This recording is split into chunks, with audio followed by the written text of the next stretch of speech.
In the Bronx, in the big rodeo. Dang. Nice. Culture wall. Yeah. So this is an old But this is a good start. It's a new edition. This is a good start, though. Yeah, it is. So, that's it? That's good. All right. So we're here. Yeah. I feel like it's been a little bit. Been a since minute. we've been here, yeah. Yeah. Jason, good to see you back with us. Yeah, good to be here. You know, Lani, we have Jesse Lane.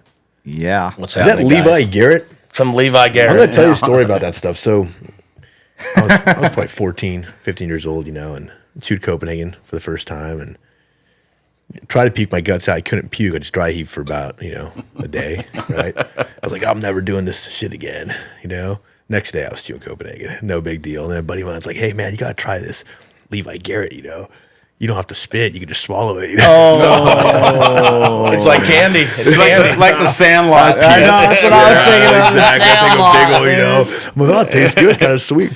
Big old swallowing. Jesse washes it Lost my down with guts. Red Bull. Yeah. He's like, Iron gut. You know what's funny is when I was that age, I was like, I'm only going to chew for till I'm 20, And when I was 20, I was like, I'm only going to chew till I'm 25 and then 30. And then, next thing you know, I'm like, never quit. God dang.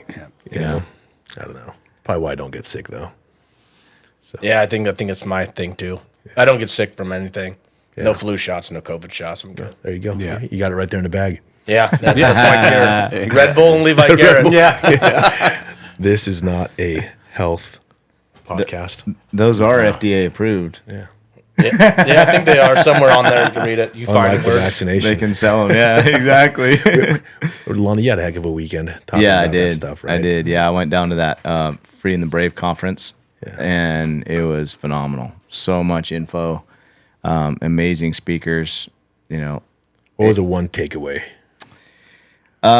Several takeaways, but I would say for me, what was covered, everything from the financial implications that are driving a bunch of what's been launched on us as far as COVID, all the way to what doctors are saying about the vaccination and the technologies that could or could not be in the vaccination. Yeah.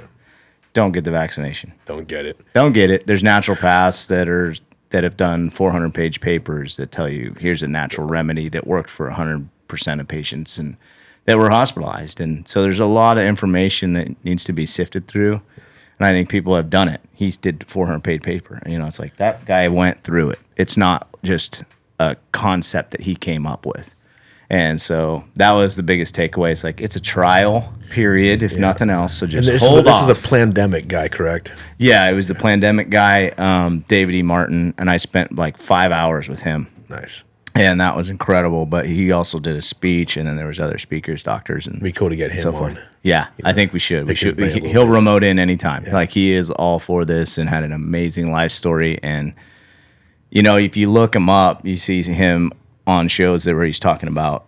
They're asking him, should we buy GE stock or not? Like the whole nation's watching, all the way back to when they were trying to figure out tax fraud. They hire him, and then patent law.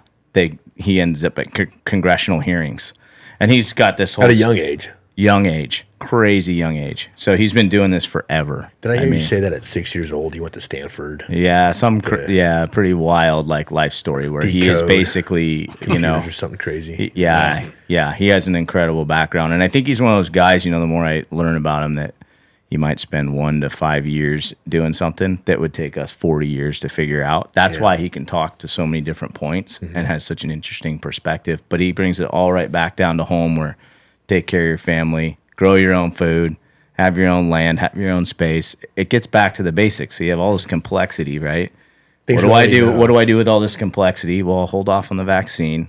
It's not even at a trial state. The company's stated for a couple of years. So I'm not going to touch that thing till they're done with their illegal human trials that they're launching right now. We talked to a doctor here locally who said that he actually got the vaccine. Yeah. But he said he did it just, as an example to his patients, or just to err on the side of caution. But he also said, if I'm you, I'm not getting it. I wouldn't get it. I said, I'd wait, because who knows? I could keel over and die in 6 months, So let's wait until the jury's out and we see the results before we go You And know, there's think so- about getting something like that. Yeah, and so many of the doctors, you ask them, well, what's all the ingredients, and can you tell me the risk versus gain in them? And they'll just give you a blank stare. All the way, I mean, anybody in town probably would be able to do that and say, we don't know, just like that doctor. There's so much, and even the name is incorrect. Vaccine. And all prior history, a vaccine was a one-time shot, and you walk around with the antibodies, and you're good to go. This is a flu shot. Yeah. So similar, it should be labeled a shot because there's already boosters. There's already going to be continued It's a jab, injections. man. It's just a jab. Yeah, so it's total misleading. And What did you get yours yet? Have I gotten mine? I mean, I've never even had a regular flu shot. Yeah, I know. I identify as vaccinated. That's right. Yeah. I saw for the first time today, I actually saw somebody who was at a gas station that had a pin that said vaccinated. Yeah, You know? yeah. There's people getting tattoos with it on their arms. Taking I've seen that. selfies. Yeah, and my thing on it is like, hey, if somebody wanted to get vaccinated, go ahead. Yeah. It's your body. It's your choices. That's fine. Just you're not gonna put that on me. I'm going to make my own choices. You know? I think there's so much research out there, though, that has and hasn't been done that kind of makes me think it's dangerous. So I wouldn't want to encourage people, you know. Mm-hmm. I just try to go out of common sense. I'm with you. Like, If I'm not all sick, about don't put a choice, virus but I'm in like, me. dude, You know, Exactly. Yeah. this is the jury's still out. But that is the problem, like Jason's saying. Even locally, we have this big tiff of get it, don't get it. You want it, get it. You don't want to get it, don't get it. Yeah. Like don't incriminate anyone for not having I just hope we don't get to the point where you're going to need it to do anything, right? To get on a plane, to go Oh yeah, that's when across it state crosses the lines. line. To, I mean, who knows? Who knows what it's going to come Well, down and to. that's so the interesting piece that I learned from that guy is when you go down these rabbit trails, right? And it's not a rabbit trail. If anyone suggests or promotes or coerces you to do a medical treatment, it has to be proven effective in what is being prescribed. This has not been proven effective. Mm-hmm. It's not. It's in a trial. It's literally in a trial stage. Yeah, that's why FDA can't approve it. They have to prove that it actually does affect change on coronavirus or COVID-19, and they have not proven that. So this is actually a violation of law. So these people that are saying, well, we're putting everyone at risk, or employers, they're saying, well, I can't have my people get sick, I might get sued. Well, think about the flip side of that. If you're coercing your people to do something that infects their medical, well-being, and you don't have proof, which you look right now, you have belief on what this shot does. That's the honest truth of it, and it's a mass crime. It's actually we've seen criminal. all these rewards that they're giving people now, and the Reading Rancheria just told their staff today that they will give them $1,000 on their next paycheck if they get the shot. Which I think it's just following that Which bandwagon. the people I don't think that's who are well hurt, read. they might say $1,000. Shoot, that'll buy me groceries. You know, yeah. I mean that's Yeah. And if you think about the setup, right? If it's blurring legal lines, now no one's on the hook. No one's mandated. If I have to because pay I you just to do kind of something, I just kind of that tells convinced you everything you. you need to know. You everyone's going under their free will. So it's not an end of all this thing. If there is backlash on the actual health ramifications, no one will be really held accountable. Sure. well, that's what they've done in this whole thing is they found the ultimate carrot. It's money. Oh yeah, Money. absolutely. Everything money. Yep. Hey, take the shot. We'll give you some money. Yep. Oh, hey, Yep. we want you to stay home. We'll get you some money. Yeah. And now it's become this ingrained mentality as an employer. It's hard to find anybody to come in. right now. I've been I having mean, this conversation for weeks now. Yeah. I'm super blessed. We're super busy. The construction industry is booming right now. I mean, we can't hardly keep up with what the demand is, but we can't find people that want to work. We can't find qualified people that want to work. So it's this double-edged sword that, okay, hey, great, you want to offer this money. Well, that people are sitting back and saying, well, why should I go to work? Mm-hmm. And we already had a really crappy work mentality that was already starting in these generations that are coming in. Oh, yeah. Now it's even worse. Yeah. Now you got, like we were talking about social media. You can sit at home on social media and make money in a variety of facets. Oh, hey, I want to get, 1 million TikToker follows. Yeah. Well, okay, now I'm making X amount. And there's companies now that all they do is you pay them and they go in and boost your following for you. Mm-hmm. So then you get up to You're this. trying to monetize social media presence, Yeah, and this is basically what I wanted to talk about today was, the pros and cons of social media, because let's be fair to what we're doing here, we couldn't do it without a good social media presence, and it's our our job really, to get our message out is to grow that following. But it's a double-edged sword, when I start seeing kids who are addicted to these things, And and they are too. Yeah. these depression levels are going up. And I mean, what's a kid even see? I mean, we have many lenses that we see things through as adults because of our experience in life. But what do you think these kids see when they go and scroll through Instagram or Facebook, and Well, just being what Facebook bombarded? wants you to see. Yeah. It's all filtered and bizarre, and that just came out. Yeah, I don't know if you guys saw that, but Project Veritas blew out how liberty-based vaccine reluctance and how Facebook started filtering all those people. Oh, And there's guaranteed. algorithms behind all this stuff. So what they're getting is a doctored We get view shadow of banned all the life. time. Yeah, They've been filtering our stuff your stuff gets filtered, mine gets filtered. Yeah. Oh, yeah. I mean, people, I'll put a post up and something like, I've never seen that post. yeah. I'm going to go back and look for It it. gets shadow banned. It Yeah, does. sure. It is all shadow Yeah. banned. But Well, they're as far actually- as being a parent, you gotta protect your kids, and I think way too many kids when they're adolescent looking through all that stuff is garbage.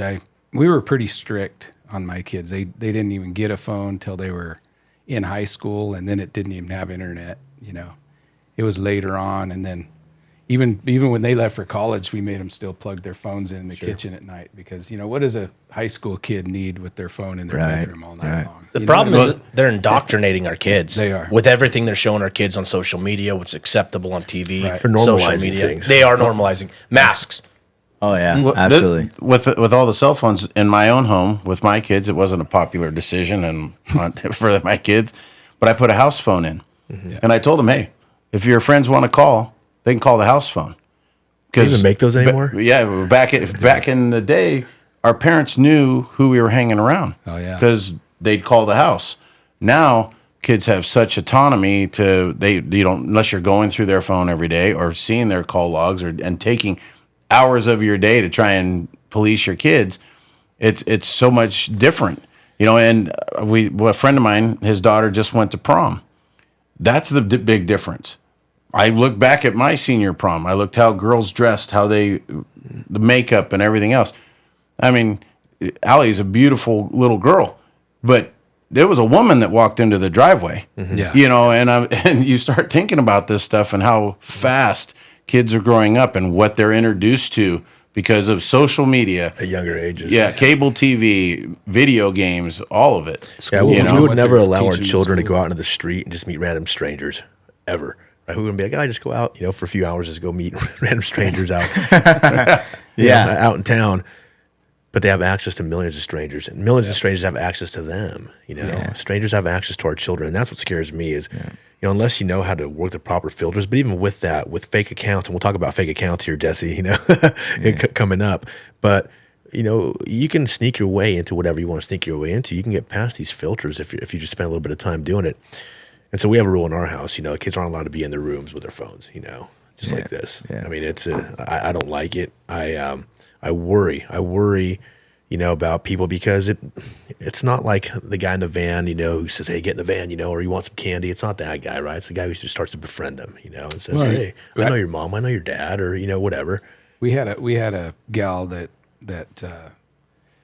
works in human trafficking come and do a presentation for our community watch, and she was talking about the locations. They get their locations when those kids are posting and stuff, Oh, yeah. Unless they have all their locations. This is a turned tracker. off This is and an stuff. ankle It's a monitor tracker. right here. Oh, yeah, 100%. Oh, yeah.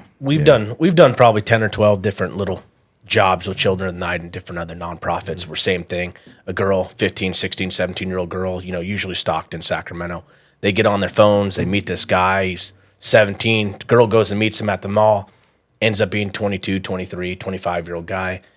4 months later, it's his girlfriend. Parents aren't okay with it. Next thing you know, the girl's missing, ran away with the guy. And we get calls that these guys are up in hotels, whether in Anderson or Shasta Lake, different Motel 6s. We've gone to Sacramento, Stockton. And I mean, that's how they get them. They make them think it's 17-year-old boy. Starts liking all their stuff. We're in this society of like. You get a like or a heart on your thing. You think, oh man, this guy's awesome. It's literally a dopamine hit. You guys It know is. that. It is. Where Yep, when you get a absolutely. like, and we're all guilty of it, right? We post something like, you get a like, it's like, it makes you feel good. It hits a dopamine hit in your brain that's saying, awesome, good job. It's encouraging. You know? I like the pissed off faces. Yeah. That's when I know it really got somewhere. the red with face. We've become a social society. experiment. Have you guys watched The Social Experiment? Have you guys seen that?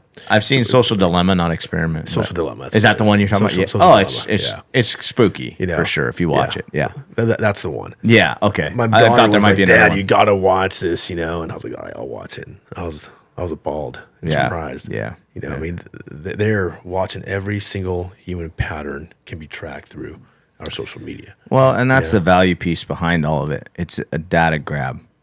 I mean, what goes on to get information if you think about it? And then they know exactly how to tailor every ad to you, filter your feed, make you feel like you're safe, and have a bunch of friends that agree with the exact same things, and then pump you whatever product that all them bought. And just the trail is immense. So it's a big old fat data grab. And do you want to have your kids all wired into that at a young age? You know, Well, I just it's tell my kids immediate gratification. I tell 'em- Everything is right at your fingertips. You know, almost the majority of education is now, the actual learning portion of it is damn near obsolete. You can get on your phone, find any math problem, don't have to work it out.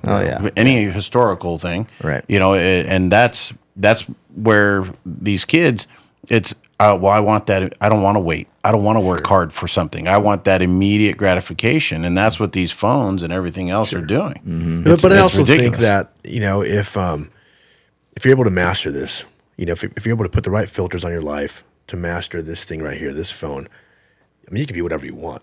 I mean, let's face powerful. it, you can build an empire. Yeah. If you watch Gary Vaynerchuk, Gary V, man, that guy. you know, if you have any Gary V videos, there's an awesome video actually on Gary V. If you Google or YouTube Gary Vaynerchuk college, he has about a 45-second rant on college, which I love because we've talked about this before. How colleges are just a pipeline of it's a filter of indoctrination.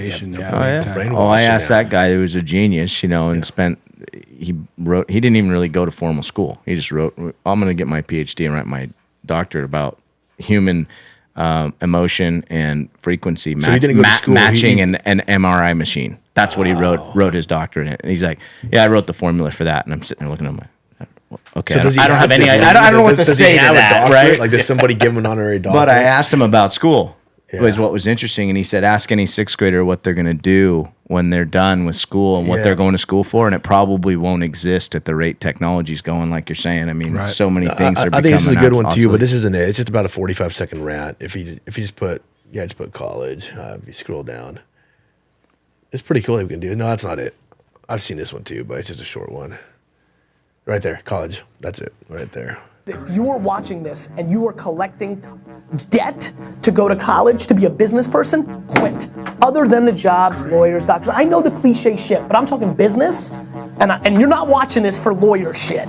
So business just does not map. College loans that you can't even declare bankruptcy to get out of. College is the racket. Zero reality that gives you a piece of paper that does not map to anything that's going on in the real world. Send this email to mom. Sorry, mom, fuck off. I don't want you to wrap your self-esteem into little Johnny's life so you can tell your fucking friends that he goes to Dartmouth. He's gonna fucking lose. Get him the fuck out. Dude, so that guy is a gazillionaire now, right? I mean, I don't know if you've heard his story. It's pretty cool. If you guys don't follow him, when it comes to business, that guy's a genius. Yeah. He started this online wine company when he was like 14 years old or something like that. I'm scared because And that's pretty much what he does. If you go watch his videos, he will tell you exactly how to use this phone and how to go in and who to like, how many likes, how many people, and he creates this network that gives you a roadmap. Sure. So if you want to get followers, you want to get customers, you just start following like people. Sure. And it's funny because I took my phone and I got on TikTok the other night and I just started looking for granite people.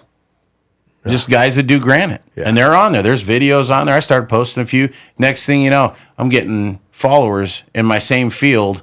And now, it's an instant networking tool. Where it used to be, you which have is to great. Go out and meet people. Let's not downplay Yeah. how cool that is. Absolutely. No, it's all- is that a part cool of it thing. is It's awesome. But you're a grown adult, and you can kind of pick and choose the things that you want to follow and investigate. You know, these kids, though, it's like whew, they're being bombarded. They don't know how to filter through all that. You know, I mean, it's a bad deal. What about when we talk about something we want to buy, and 3 days later pops up on all of our news? 3 feeds? dates. That's 3 crazy. minutes. Yeah. I mean, that's a scary thing for me. I think my It wife is, uses it that against me, right? She's like, "Hey, we need a new couch," and then next thing you know, I'm like getting couch stuff on. 100%. 100%. It's nuts. Let's talk about fake profiles, Jesse. First of all, let's kind of introduce you a little bit as to who you are, what you've been doing over the last year. You know, because we've only just like you know, Woody and I, and you and Woody, none of us really knew each other before this whole pandemic, if you want to call it that. You know, so tell us a little bit about yourself and what you've been doing, what your role is now. Well, I've known Woody for a while. I've been going getting haircuts for him a while, and I'd go in there and yell and tell him I was pissed off about the world. Yeah. You know, and Woody would always tell me get involved in different things. But when all this crap started going on, that's when it really started kind of getting to all of us. It's, you know, watching cities burn down and people whining about, you know, they poke the bear and then the bear bites and they want to say how they're a victim because the bear bit them. That doesn't happen. Yeah. So we got a group together and we just basically were going to go out and make sure that our community was safe and no one broke windows or beat anyone in the streets and it worked out pretty good. We'd contact with quite different groups in the area and we'd meet up different locations just to make sure everything was peaceful. We had med stations for anyone. We'd have everyone says there were no Antifa buses here, but we followed them. Mm-hmm. We would chase them around town and kind of get them out of town. From there, we kind of did some different community service work, and it wasn't the type of community service work that I wanted to do.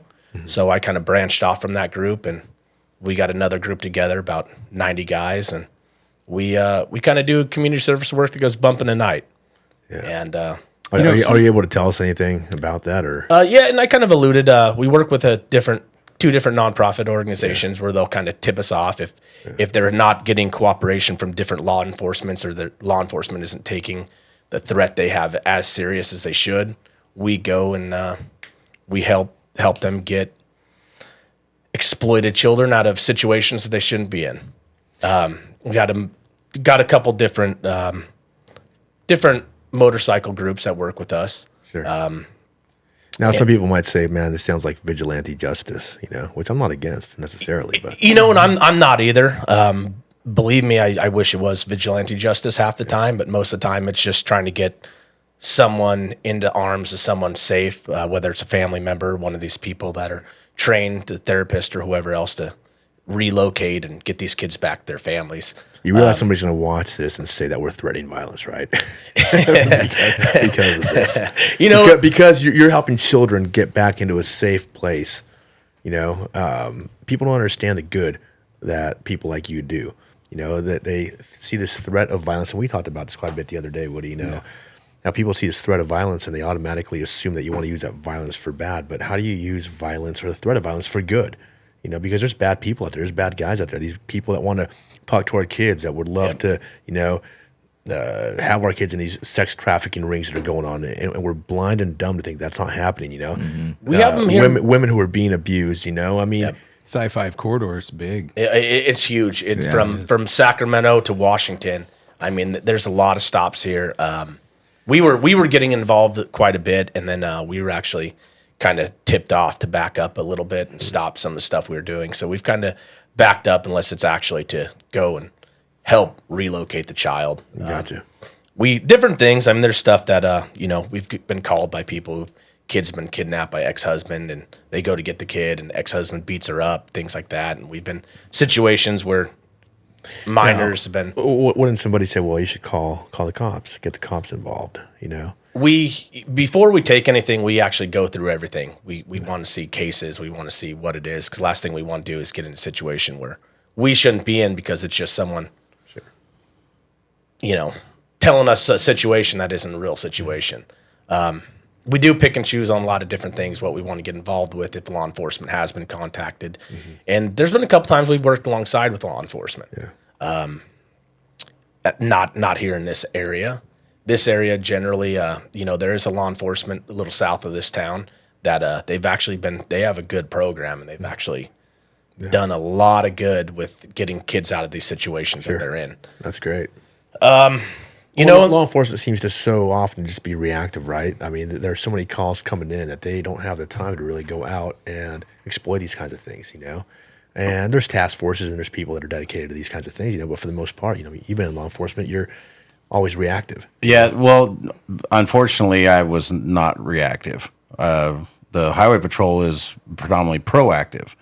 All day long, I drive up and down the highway. I see cars. I don't know who's in the car. I'm enacting stops. I'm the one making contact with somebody. The only time I get a call is if there's an accident, somebody's broke down. I mean, I don't get the calls of the domestic stuff and the city stuff. So, so I'm out all day long, and if I stop 35 people, I didn't know, out of those 35 people, I knew nothing other than they were violating a vehicle code section. That was it. And there's been plenty of times, hey, that guy happened to have drugs, loaded weapons in the car. I never knew what I was getting into. So, for some people that was a little unnerving. For me, it was just kind of my own little niche. It didn't really bother me, but that was the main reason why I went to the department I did, is because I didn't want to be reactive. I didn't want to go to those domestic calls and to deal with that aspect of it. I wanted to do my own thing. And that's, for me, I was an expert in DUI. Did a lot of drug busts, the interdiction and all that kind of stuff. So that was kind of my own little niche. And it was what I wanted to do with it. It wasn't, hey, we got this call at this house. And no, it was me seeing a guy going down the street at 2:00 in the morning on a bicycle without a light. Sure. Yeah. Hey, here we go. One of my buddies that's in law enforcement, he said in his department, which they're totally understaffed, but he said there's two kind of cops. There's call takers and then there's hunters, And he said there's nothing a hunter hates worse than taking calls. I mean, you got to do it, but he's looking to go. He goes in early, looks through, see who needs approached, and wants to go after those guys. But half the time he ends up spending the whole time just taking call after call. Yeah, they're just super short. You get sidetracking for sure. I'm sure that's frustrating.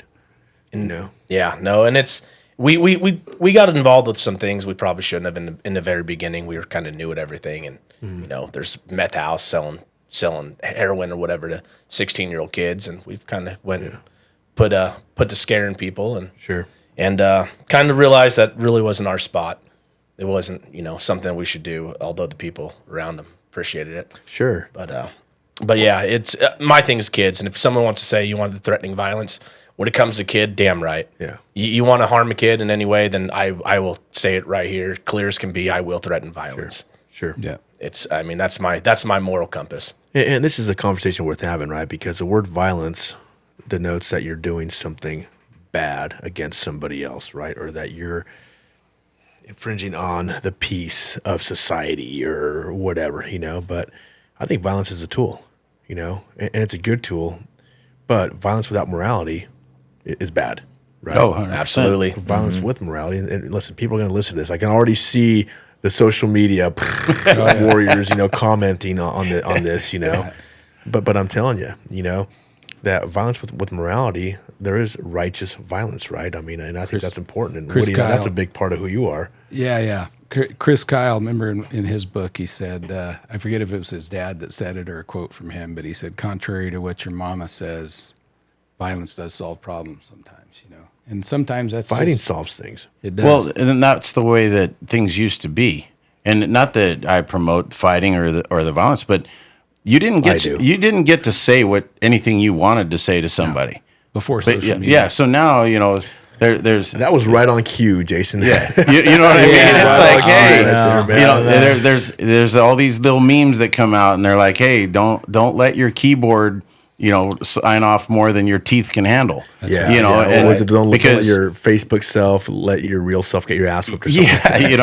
But I mean, in society, whether you like it or not, there is a pecking order. Yeah. And no matter how bad you think you are, there's always somebody else coming down the block that's badder. Oh, yeah. But if you can't figure out that pecking order, you're going to struggle in life. You're going to do things in life that you don't reap any consequences for. And I think it was a big thing growing up that, hey, you learned real quick. There's certain people you could say things to and certain things you could say and certain things you couldn't. And, from everybody's got that line in the sand. Hey, I can only tolerate somebody saying X. And if somebody says Y and Z, you know all right, what well, gets to me, man? Like, I'll tell you what gets to me. If I'm being completely frank, it's not what people say to me, right? You can call me whatever name and say whatever you want about me. That's not the stuff that gets to me. What gets to me is the fact that you would never say it to my face, and that you're getting away with saying these things without ever giving me the opportunity to face you in Are you person. defining a That's what coward gets under right my now? skin. It's not the things that you said or how you said it. It's the fact that you're hiding Yeah. and saying it. It's cheap. It's cowardice. If I have something to say, what happened to the days where you had to talk shit to somebody's face, if you didn't like them? Well, and the bottom line is really respect. I mean, people say stuff about you. If you're going to do the things we do, you got to get thick skin, right? But being disrespectful to me, that's kind of my line, because I'm never disrespectful to somebody. I always give it, but it's like the John Wayne line. You got to expect it in return too. Sure. And I hate that, man. Yeah. No, I'm I've always 54 kind of years learned old. I'll to still be a roll on the gentleman ground with you over that. to begin with. Yeah. You start, and you're a gentleman, and you never lose that. Yeah. But for me personally, I get called a bully because when somebody attacks me first, I can be really ruthless and really mean in return. And I know that about myself. And I think that comes across like, Carlos is a bully. I'm like, no, I'm not. The bully is the one that goes around picking on people. I don't go around picking on people. in the chest, yeah. I'm on my own business. I have my platform. I have my agenda. I have the things that I'm talking about, the people who are doing this with me, and I'm doing this with you guys. But then somebody comes in and they want to say something, right? Yeah. Well, you want a response, and because my response is maybe a little bit more aggressive, more violent in nature, or more threatening in nature, just because, it's my personality. I don't know, then you're the bully. So you can't be a strong guy. You can't be a tough guy. Everybody in this room is a tough guy. I know that personally as a fact, okay? People don't like that. If you're a tough guy, they want you to sit down. They don't want you to say anything because people might be offended. Until they need the tough guy. Until they need a tough guy. and that the world always needs comes tough up. guys. Yeah. And in a lot of ways, though, I like to consider myself to be a kind person. Nah. In general. I mean, I would do anything for somebody if you're a genuine person. And I don't go looking for trouble, ever. Trouble comes to my door, okay, now we'll just handle that issue. But yeah, people don't like a strong personality. A strong personality Trump. today. People hated Trump because of his personality. If you have a strong personality and you walk in the door and into a room and people can just sense, not an arrogance, but just a confidence about yourself, the way you carry yourself, the way you walk and everything else, to a lot of people, that's off-putting because to them it's threatening. Well, no, it's not threatening. It's only threatening because you feel threatened. I haven't done anything but be here and be me. Yeah. That's a good point. When people, like you said, they call you the bully. You're not being a bully. You're not picking the fight. You're just willing to finish it. Yeah. The problem is all these people that want to do this victim mentality, and Carlos a bully, Woody's a bully, Jesse's a bully, whoever it is. The problem is these are the kids that didn't get picked on as kids. Or even females that didn't get their hearts broken as a kid. Now they became an adult. Their mom coached them through everything their whole life, or their dad or whoever coached them through everything. They became adults, and then this happens, and they can't handle it. Conflict resolution isn't taught in schools. No. It was when we were in school. You had conflict managers or whatever, and there was a problem. They would go and try to talk you out of it. Each would express themselves, and you'd go home, feeling happier. You'd go fight down the street, pick the guy up after he knocked him in down. a locker room. Yeah, we had a coach, a PE coach, Cook Junior High School. It was a pretty rough junior high school in Santa Rosa, California, and we had this PE coach that loved to solve problems with fights. He didn't want to send a kid to detention. Didn't want to go to the principal's office. If two guys had a problem, you were dealing with it in the locker room, and that was it. You never let anybody get seriously hurt, a fight lasts, 10 seconds, you boom, boom, boom, boom, boom, and it's over. Especially in middle school, it's like, And how much pain can you inflict? But I'll tell you what, nobody ever walked out there angry. Nobody ever left that locker room with a grudge or wanting to get back at the guy. It was over. You shook his hand. You shook his hand. That was it. You either quit running your mouth or he quit running his mouth. And it doesn't happen on social media though. That point where, remember, everybody can think of that one time where you Stepped over the line. Your mouth overloaded Yeah, your yeah. butt, and all of a sudden you're like, oh crap, this wasn't good. Yeah, But I'm you gonna had to pay for some this. consequences, right? But there's none of that anymore. Not with social Well, and media. I think that's There's part none. of what everyone's talking about. Our stories were just a little bit behind all this technology curve to where those things were settled rather than build. Yeah. And I think that adversity to anything violent or holding a line, as you see, now they're going to go do a mass shooting. Oh yeah. Or that kid would have probably gotten in a few fights or something, but there's no outlet for any of that. And they get bullied behind a screen or they get pent up and they're not encountering other humans. And then it just explodes. So it's like, oh, we can't promote any violence at all. And it's like, I mean, I don't know Some the of that- statistics, but how far do you think we have to go back? And I would guess, I'm guessing, I'm speculating, but I think we'd have to go back a minimum of 30 years to find that there isn't a mass shooting. In other words, it's all Yeah. that's It it's was- all been in these newer generations. Columbine. Columbine was Columbine. the first. That was like the real- first and that was one, like right? 96, 97. I think. Okay, so yeah, I was graduating so I high was school, pretty so- close. So, Yeah. Yeah, about yep, 25 30. years. So you go back before that, Yeah. we didn't have these incidents. No. That's So because people were allowed to fight. And that weird kid got his ass whipped and learned real fast. Dude, you can't be a weirdo, It's Yeah. like, dude. Yeah. Because there was as many guns per capita Jesus Christ. that timing, right, as now. So the Yeah. guns aren't the issue, duh. Right. So what social pressures or cultural issues have sprung and gone out of control in 30 years? Because it was a major, like SWAT team being a part of that. You had to study the heck out of that. And being one of the two medics on the team for a while, the only medic on the team, it was like, great, I'm going to be the only one with access to a whole entire school with 20 kids shot. Sure. When it's still a hot zone, so it's a major study of a major issue right now. And a lot of people want to patch it with this just ignoring any violence or any of the masculine energy where we want to solve stuff. We're problem solvers and we want to solve what this disagreement is. Let's solve it then. Sometimes words work. Sometimes you might get in a little scuffle. Well, But and you that's didn't where the stab, you didn't hypocrisy- shoot, you Even didn't the do all those respect things. for authority too back then. Yeah. But that's where the hypocrisy jumps in and blasts you right in the face. Yeah. Oh yeah. Nobody wants the police anymore. But I guarantee you, a guy walks into a school with a pistol or a rifle. You don't want the cops. They want the cops there, and they don't want them standing outside waiting. And they don't. No, they don't want me to go in. They want me to run to the danger Sure. to They- protect. They want a But strong personality in that moment. Yeah. You can't be should I go in or not? Remember the guy hiding in you the know? bushes in Florida? That I was going to say Oh that, yeah, school safety officer. Yeah, He got fired. Well, he should have. got fired and Yeah, maybe dang. maybe had a few scuffles along the way after that. Oh, I'll bet. Yeah, he had to move states at minimum, But yeah, it's a major issue, and you can see the systemic issues when we can jump from topic to topic that's fueling that. Yeah. The part But of it was it's- a loss of a respect for authority, I mean, like I was scared of my teachers. Mm-hmm. Most of them, especially the male teacher. I was scared of my principal for dang sure. Mm-hmm. Well, Dr. Kidwell gave me a pretty good swat on the hiney a few times. And But if you Back then you talked could do that. back, you went home and your dad beat your ass with a well, belt. that was the bottom line. You that was know, the that- ultimate that's- fear. Oh. Of the So I got a good story for you guys. So I'm in high school and I've got a driver's ed teacher, and I'm not going to say his name because the guy was amazing.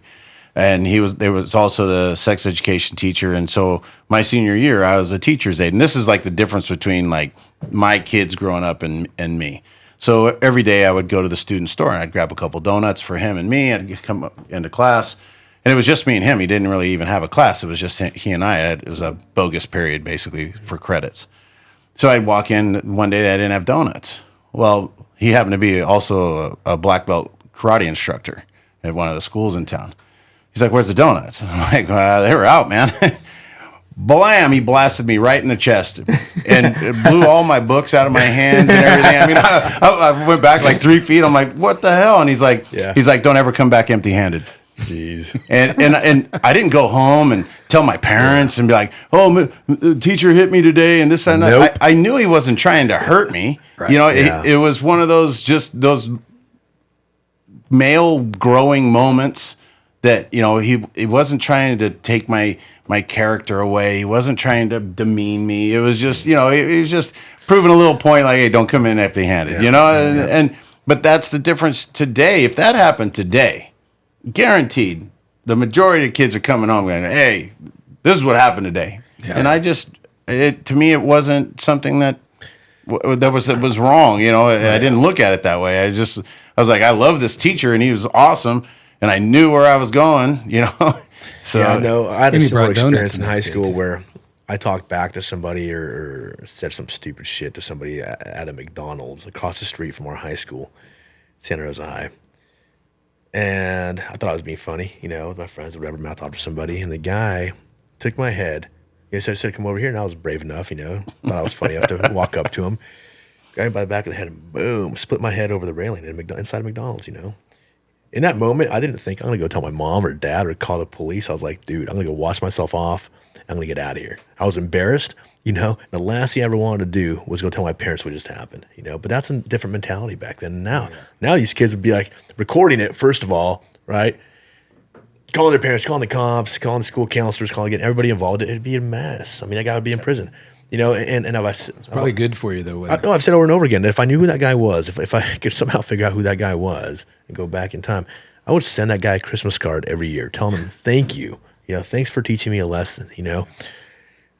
To switch gears a little bit, we're talking about the fighting stuff, you know, and how kids aren't afforded the opportunity to fight, you know, at a young age like we were. I feel like we were. I remember in 2003 when I went to officer candidate school for the Marine Corps in Quantico. It's like day 2 or 3. They sit us down in this classroom, and there's about 40, 45 of us in one platoon. And our platoon commander, Robert McClellan, remember the guy's name because he was an amazing individual, you know. He says, okay, how many of you guys have ever been in a fist fight?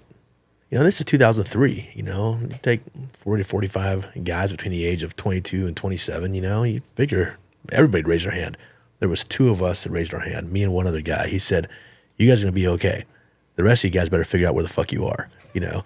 And that stuck with me, you know, the fact that there's people how do you even get through life without ever tasting your own blood, you know? And this is a serious topic for me personally. I mean, this is like Carlos Zapata's topic he loves to talk about because I'm like, is it that you're just a non-confrontational type? Is it that you've just avoided it? You've never, you know, said anything to anybody? I mean, I don't know. How do you get through life? How do you navigate your way through to be a male adult and never actually get into a fist fight? I don't know. You had to. And God bless the guys who maybe do. but- and You had to abduct it. Everybody.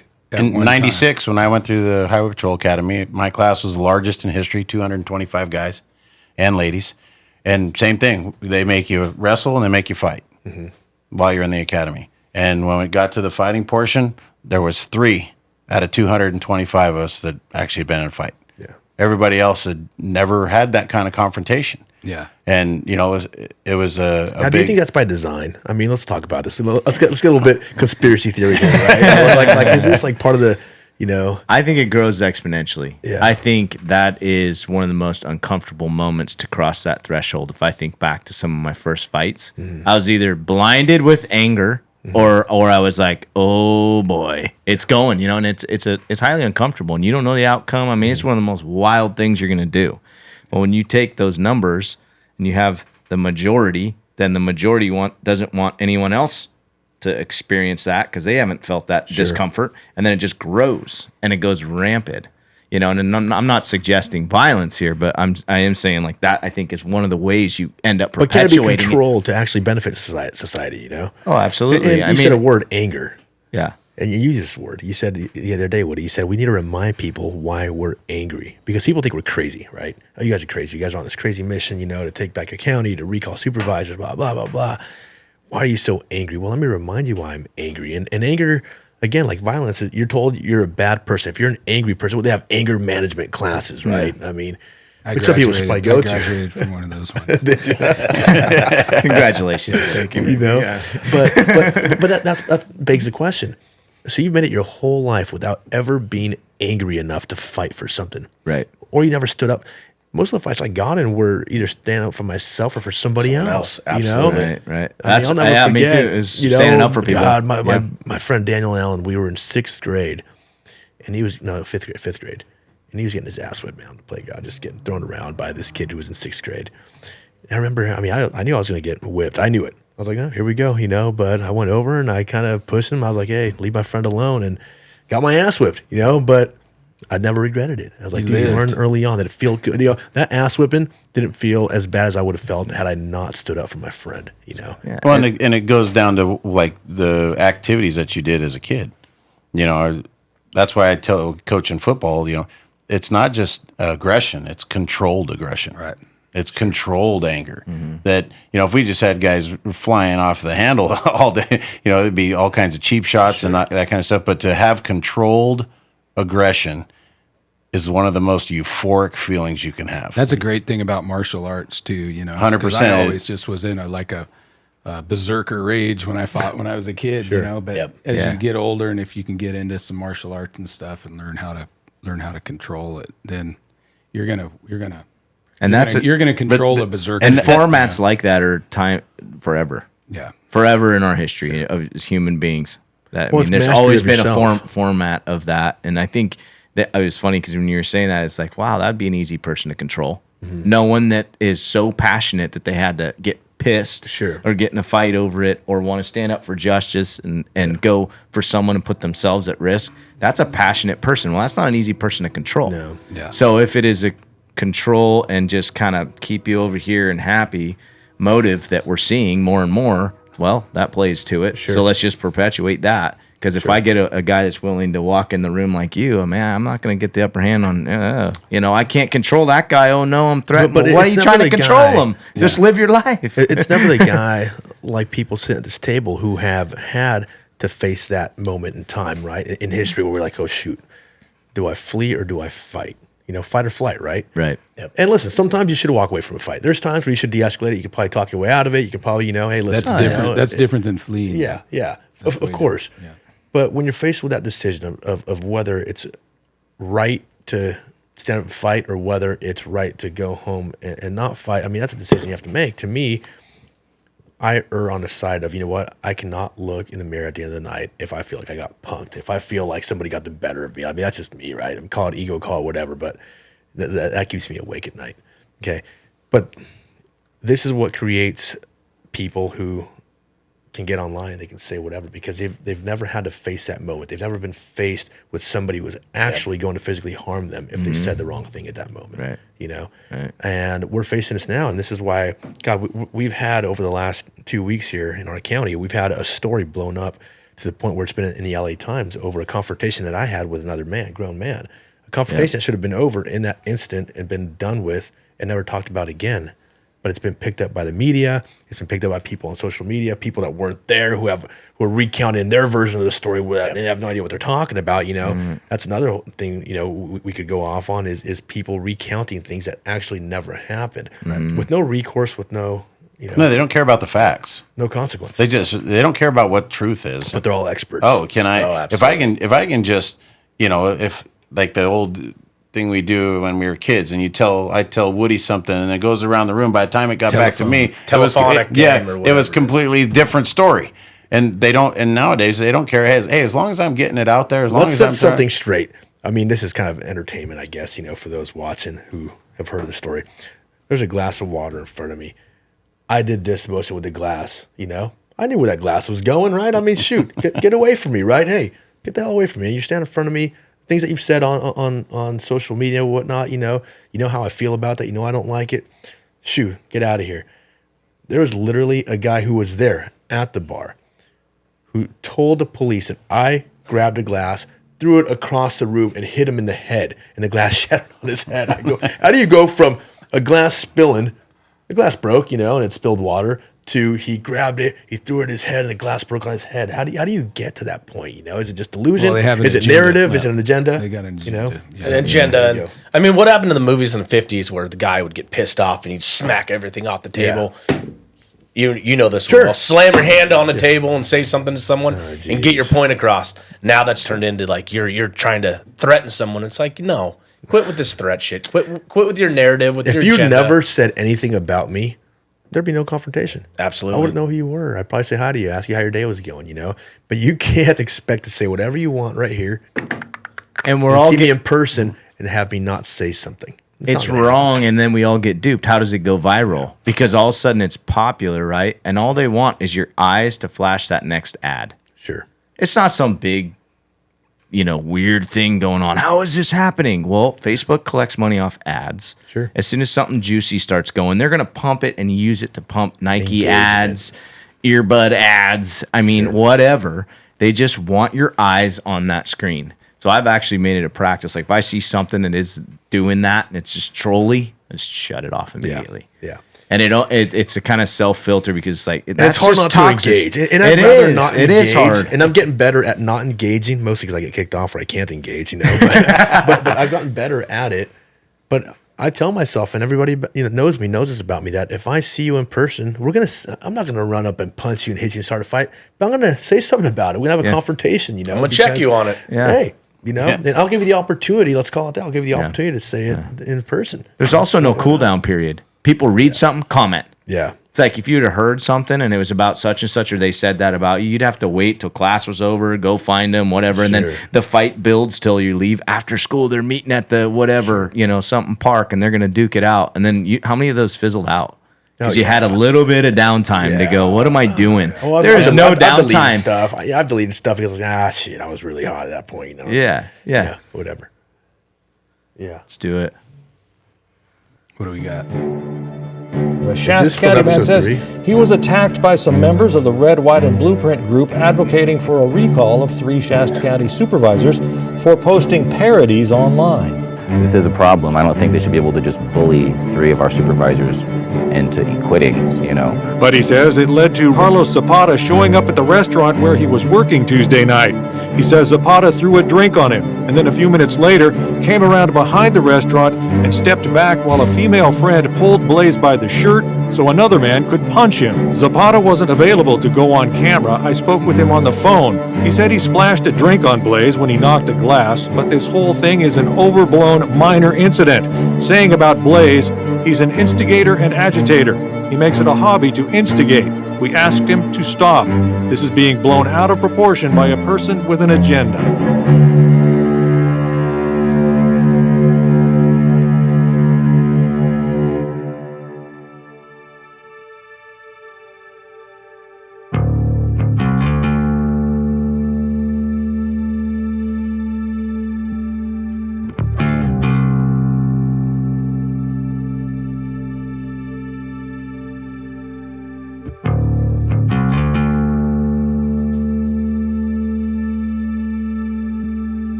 They're painting a picture here, right?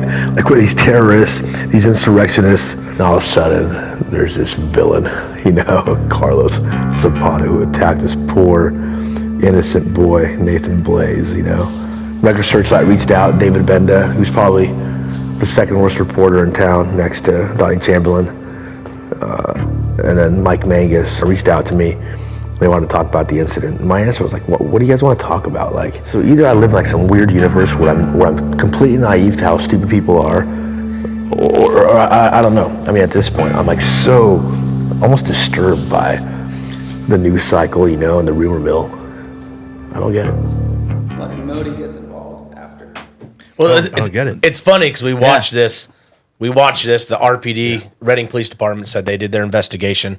It was just a single little. And then the LA Times came out and did this bullshit story about how the detective or the captain, right? Yeah. Poletsky pulled said that. that it was an erroneous report, and that's never what he said. He said no, there was details that were left out, right?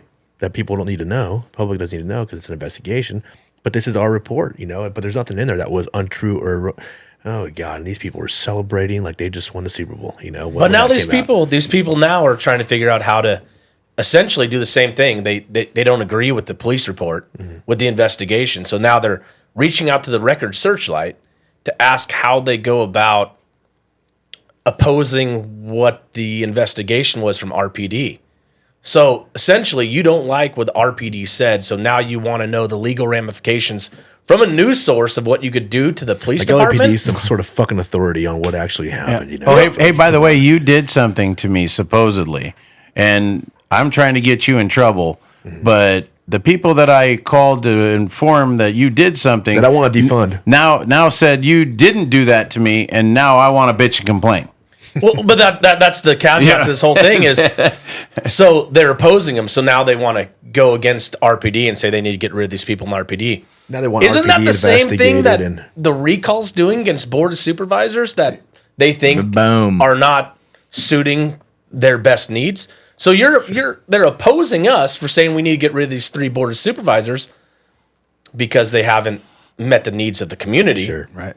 And they're saying what crazies and lunatics we are, but then yet they're doing the same thing with a police investigator. Yeah. I mean, terrible. And that LA Times reporter, she was pretty creepy. Did you talk to her? The one that was So I did. I talked to Haley, who we talked to before, and she's fine. Haley's fine, but the other one that was cruising Anita, with the Nathan. other one, she's a crazy leftist lunatic. And I told her that on the phone. I said, "Look, I'm not stupid. I've read your articles. I know which way you lean. I know what you're gonna do with the story." So She came by the barbershop. she's condescending. And I've been interviewed by a lot of people the last year, but boy, pretty quick, I was like getting a bad feeling about her, And as soon as she brought up the militia, she got all serious and she was like, a lot of people are very concerned about an armed militia running around.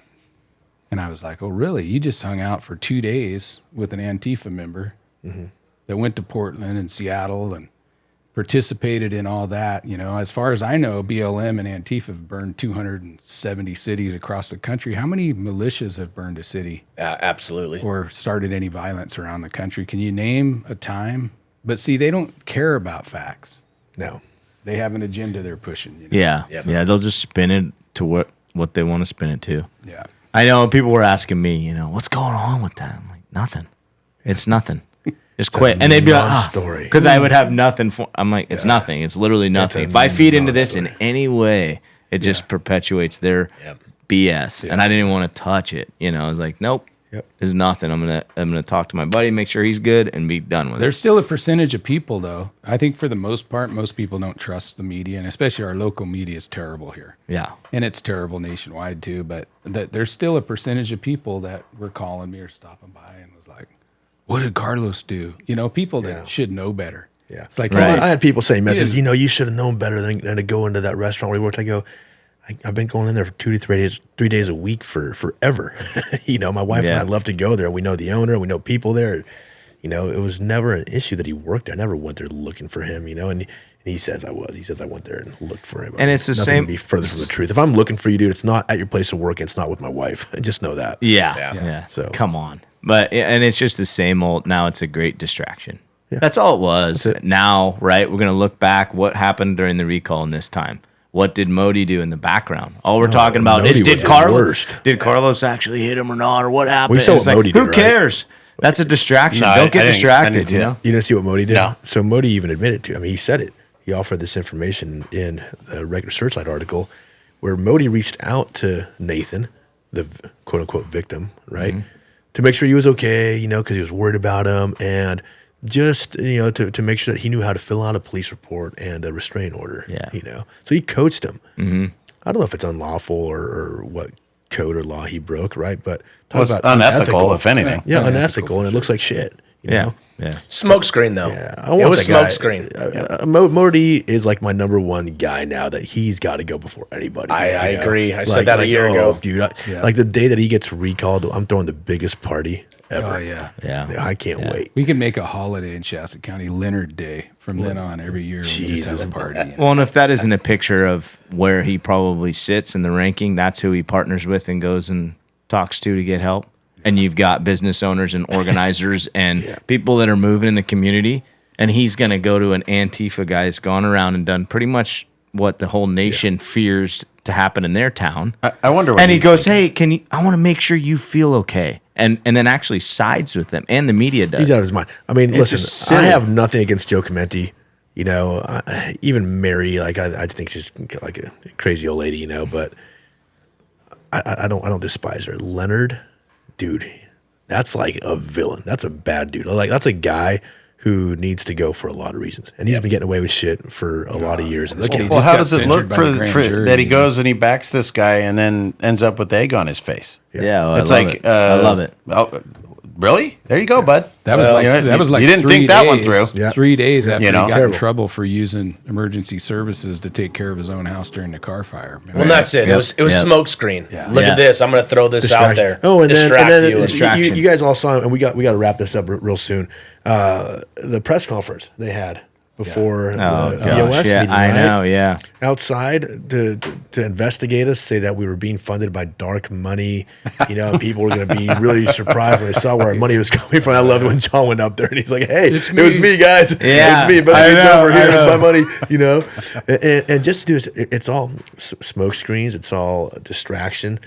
And here's my thing. And unless you guys have anything else, I want to end with this thought.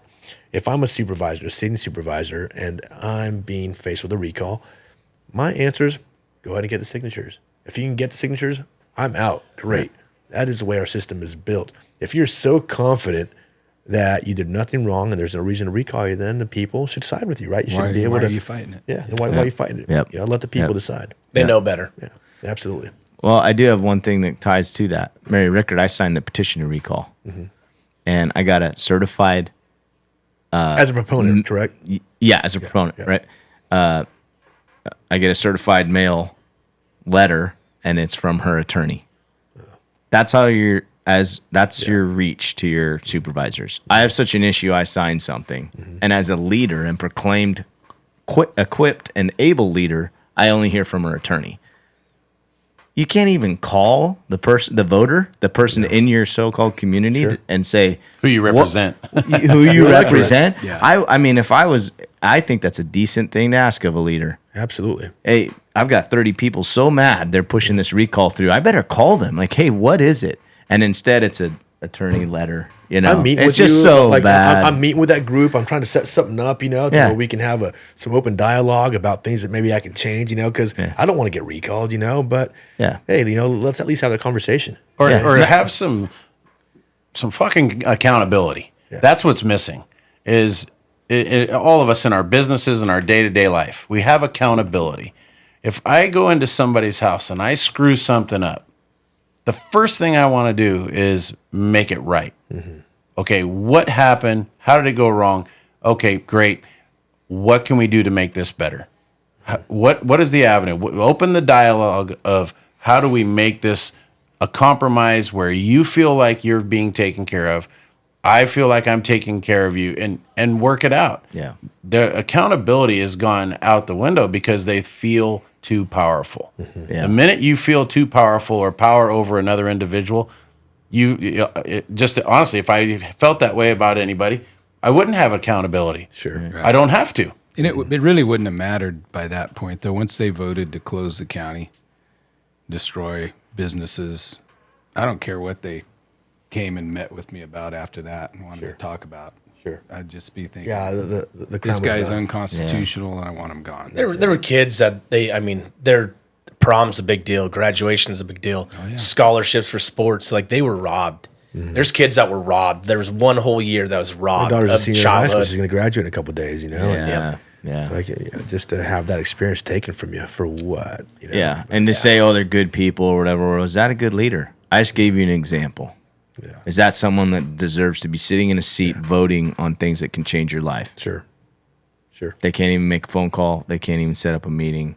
Nothing. Don't even care to just, here, my attorney will do this for me for free. Yep. There you go. Week. All right. Let's go eat some Chick-fil-A or something. Chick-fil-A. Hey, little pump in there for Chick-fil-A. Where's my sandwich? How are we going to be eating during this deal, right? Yeah. Right on.